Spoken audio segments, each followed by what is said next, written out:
is it possible to completely and utterly love someone even though you know it will end? And the this, man that goes. This has been my experience with lately with a couple of girls, and it's been interesting actually. I've been sad, though at the same time not heartbroken, and I think it's because my desire for travel and a better understanding of myself is more important Than the desire for her. right. That's a harsh thing to say, or but that's a reality, is it not? Yeah. Right? Yeah, it's an incredible thing, and I'm sad, but I'm not heartbroken because I guess my true desire lies elsewhere and not with her. I mean, I wrote. I think it's in the section, guys, where I talked about the man who doesn't commit. Jordan, you mentioned it earlier. Some men don't commit because they're sincere, but they don't know what they want, right? Yeah. So they're just kind of wavering. And then there's the guys that don't commit because they're full of lies and just trying to get something from the girl, right? Yeah. Then the third type of man that doesn't commit is because he's committed to something else, which is his heart. And truthfully, it's not well understood that, and maybe it can't be well understood. Maybe it's because society will immediately say, "Hey, you don't commit to a girl. What's the matter with you? Yeah. When are you going to shape up? Yeah. That's a life of lies, and that's not a way to live." But society never says, but maybe that is his commitment. That is as honest of a thing as he can present to the world. And then they say, well, you shouldn't get involved with a girl then, right? Yeah. Right. This is a big thing, man. And there'll be volumes of people say, well, that's just wrong. But equally, you say, and a lot of people say, that a man has to have a purpose in life. Right. And this is a controversial thing, but I think women tend to agree that it's actually a man's purpose needs to be number one in life, and his woman needs to be number two. And sometimes it seems like the reasons you've left is, even though you've had a great experience with a girl, your love for travel, your love for adventure is a higher one, and it's not been possible because of logistics. So that's a hard one. You want to care for her and be true to her, but if you've got another call as well, but equally if you denied your love for travel because of her, your spirit would be tamed, and she'd lose that rawness, and she'd feel like you'd settled for her. So absolutely. And the funny thing is, even though it breaks their heart, they understand. And they don't fight it. Yeah, man. A woman sets out to tame man, and when she tames him, she's like, "What's this guy?" Yeah. Settle down. This is the man I fell in love with. That's a strong thing, because there's a beauty in that, but there's also sadness, and it is sad. It's sad for her. It's sad for you, because your call to go to sea, the wind is calling your name, is stronger than your call to stay, and yet everybody and most of society say, well, that's just because you're just immature, or when are you going to man up? Yeah. What's interesting is I've met so many men that will say to me, oh, it's coming to the end of my time here and I've only got 1 month left, and there's this girl that I really like and I can see that she's really into me, but since I'm leaving town because my work is repositioning me in 1 month, I won't do anything at all. So I'll just while away my last month in the city reading magazines at bedtime and being alone. Oh. When he could have had something beautiful. And the question is, well, I guess I could show up and tell her my truth, but I better not do that, because then I'm going to have to leave and break her heart. So it's better to not. Yeah, better to not. And then he'll ask the question, but so why am I alone again and again? Like, I move all around the world, but I'm always missing out on romance. And it's incredible, that situation. And what I found is something really powerful is to say, hey, you know what? I'm leaving on the 15th of May. That's the day I actually left on a few years ago. I'm leaving on the 15th of May, and I like you, and I want to see you every single day until I leave.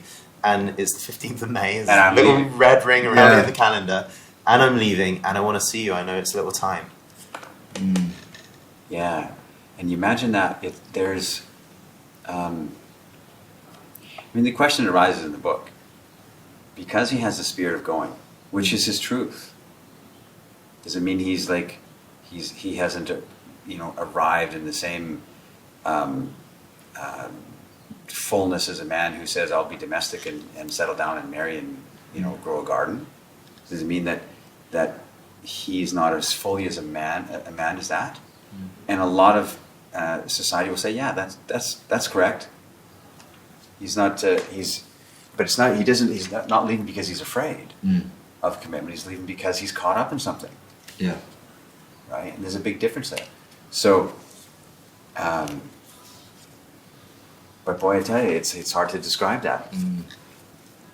It's hard to, like you said, Jordan, like, there's men that say, well, maybe I better not step down that path at all. Because the big question is this, and the question arises in the book.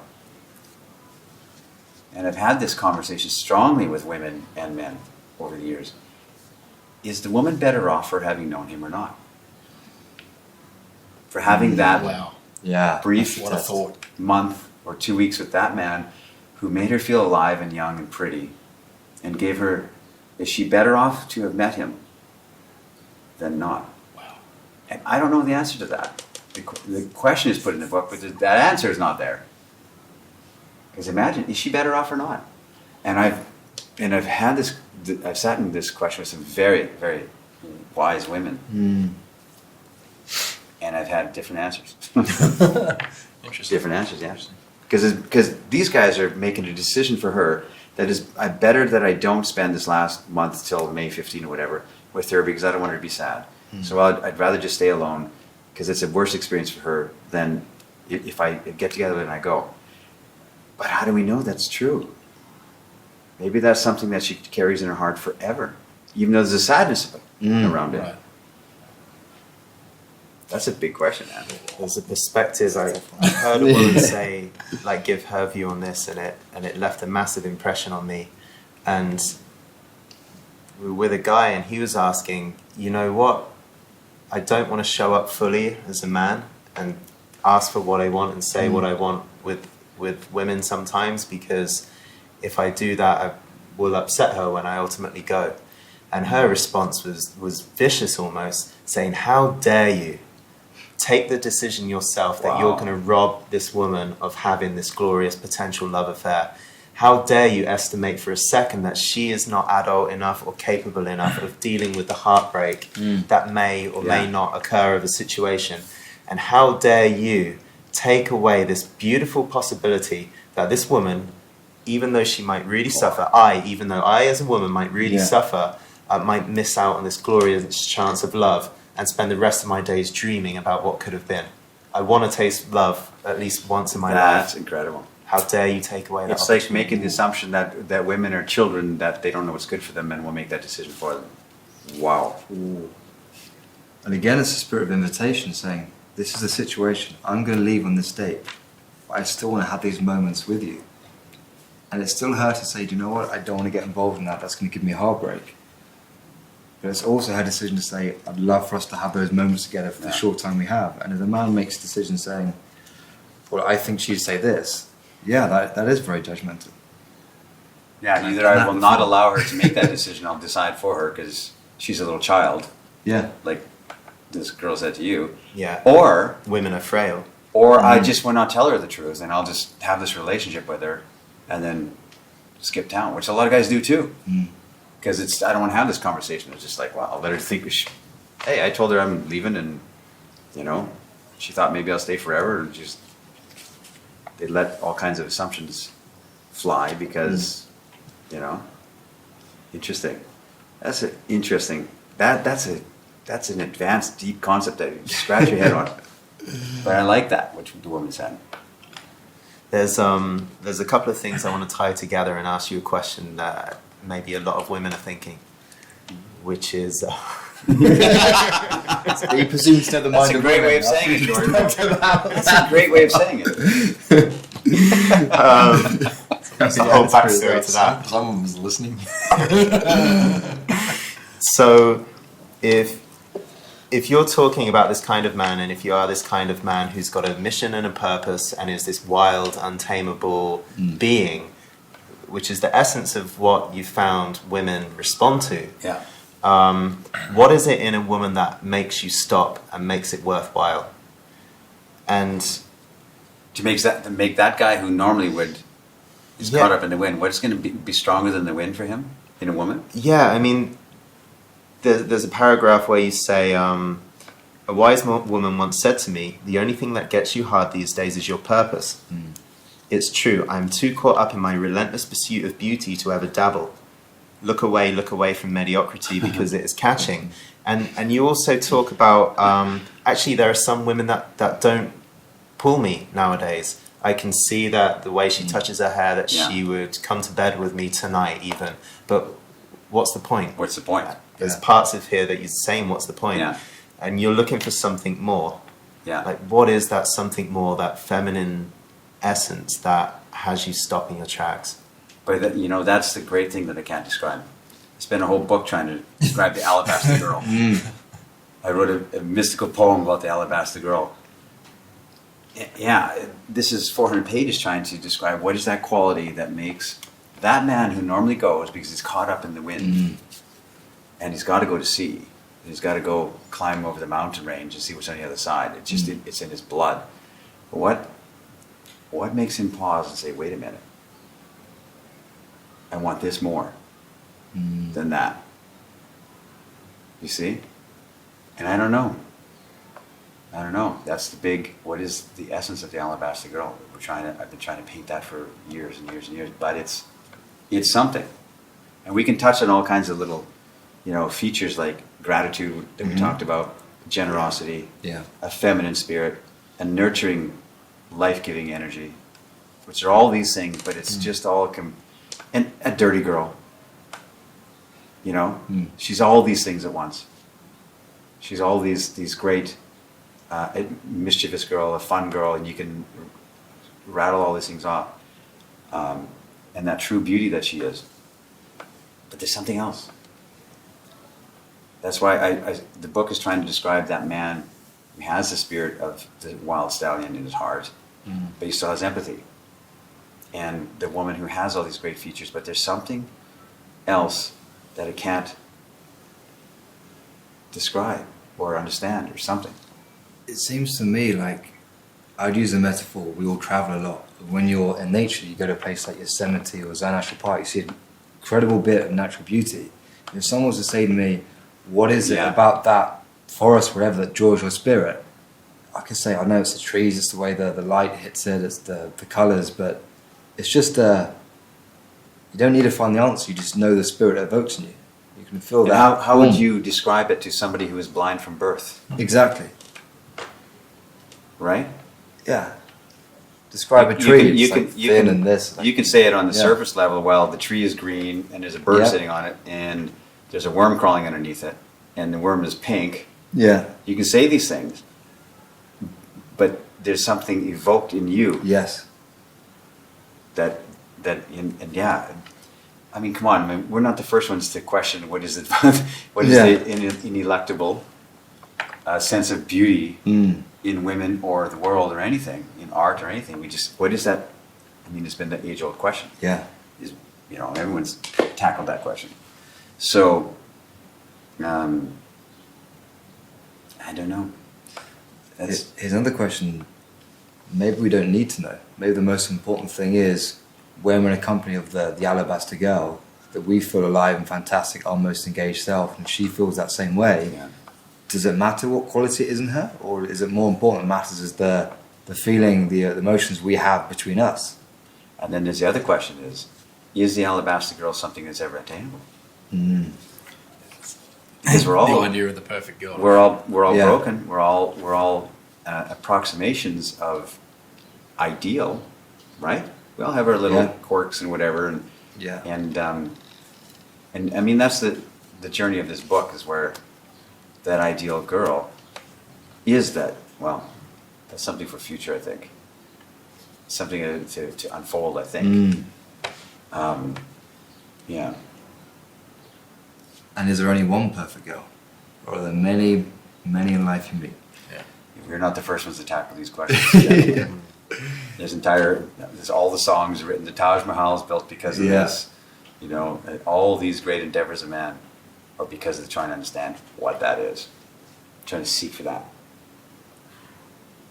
We've only searched for three things, remember? Yeah. Source of light, the perfect note, the alabaster girl. And then not just us, not modern age, for centuries. Mm. What is that? That woman that makes us feel alive. They do it for their dreams, for their for relevance in their lives, for meaning. Yeah. But Yeah. Mm. humans are the only romantic ones. That's true. Animals are not.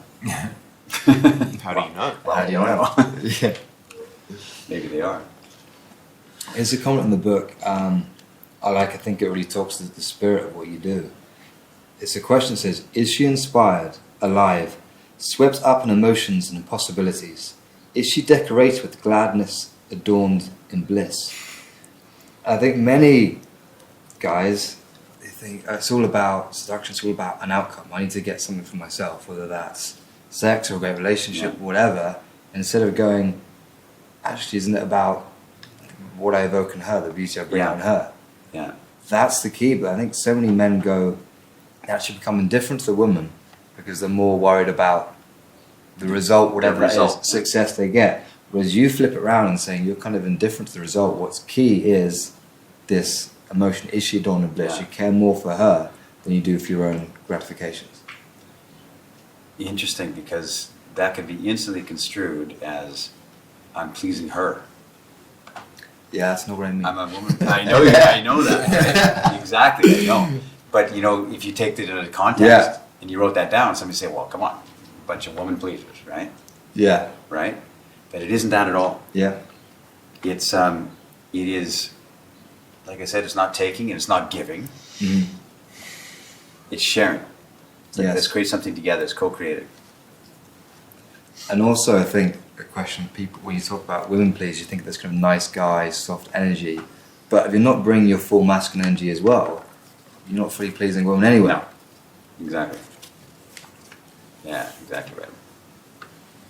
So yeah, the man that goes, that's an interesting concept. And like I said, society will automatically say he hasn't learned his lessons yet. He's immature.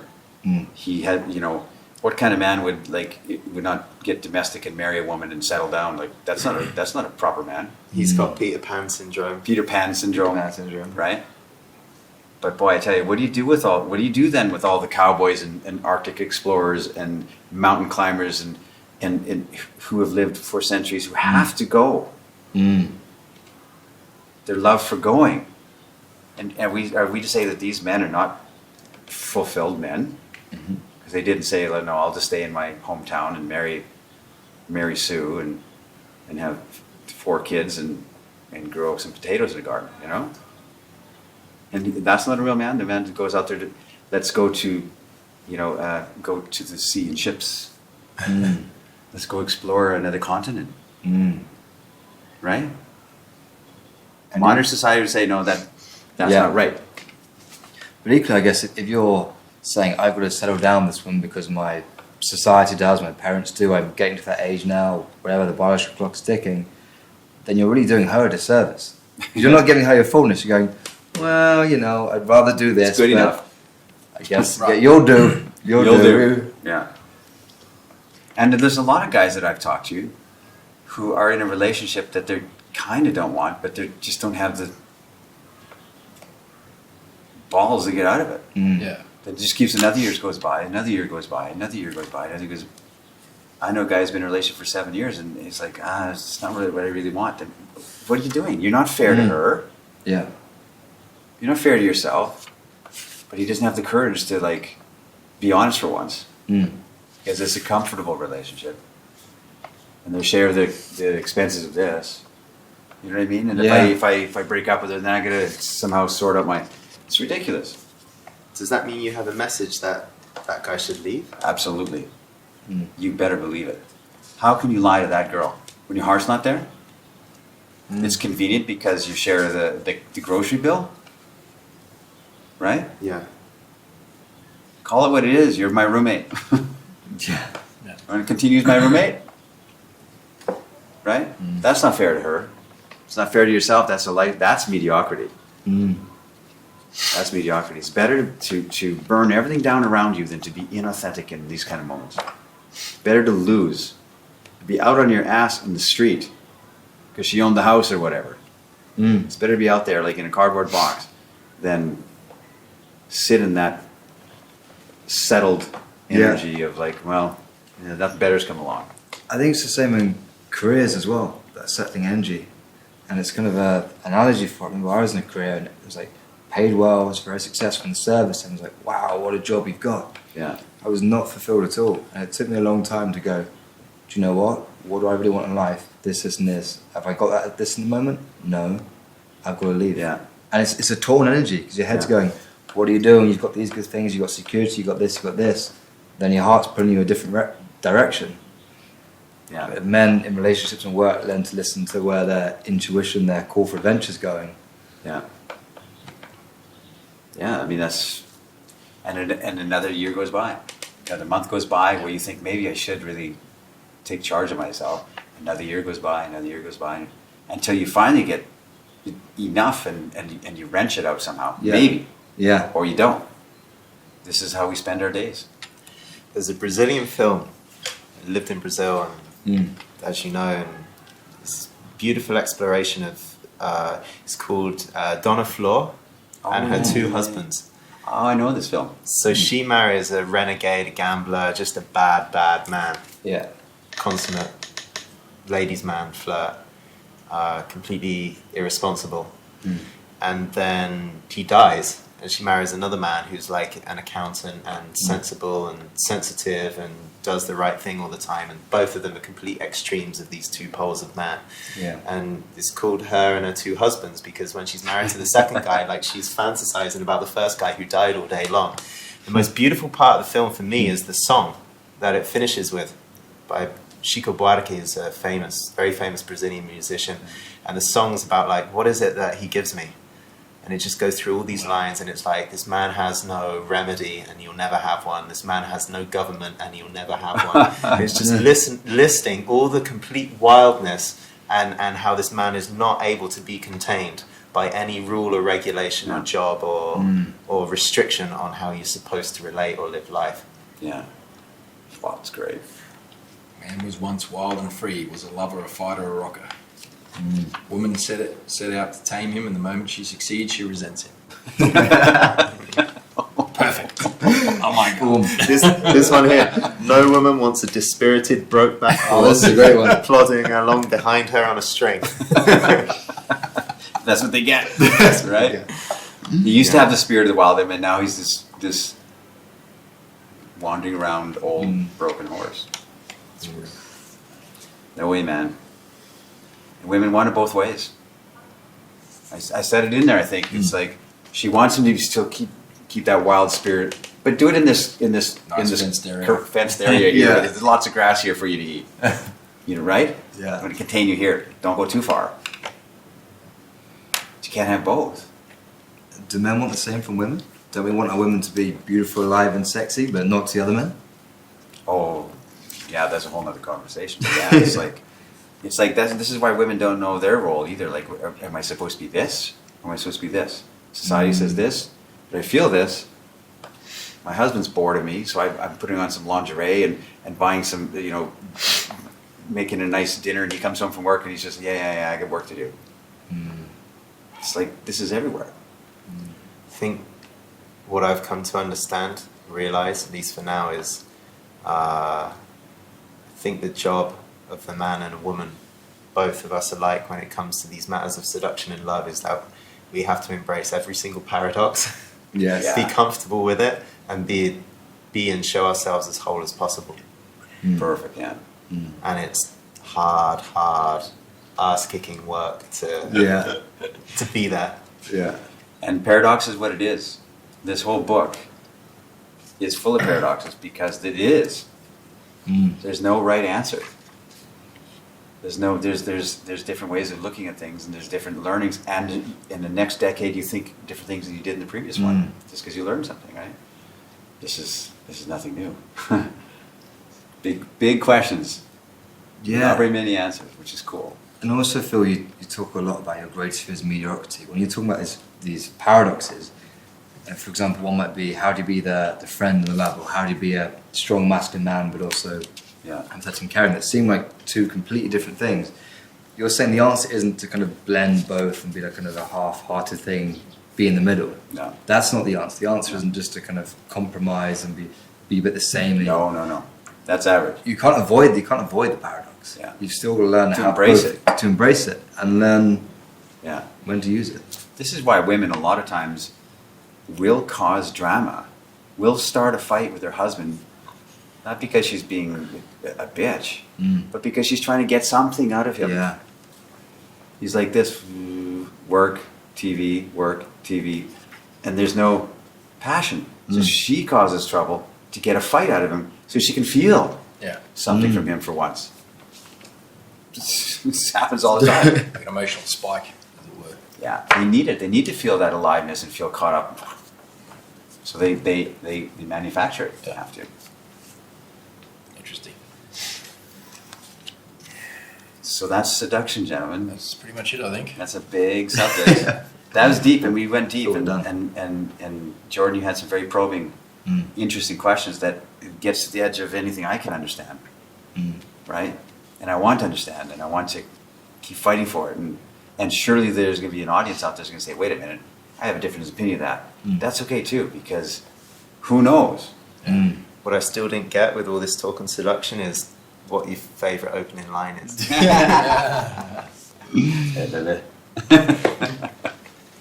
Hi.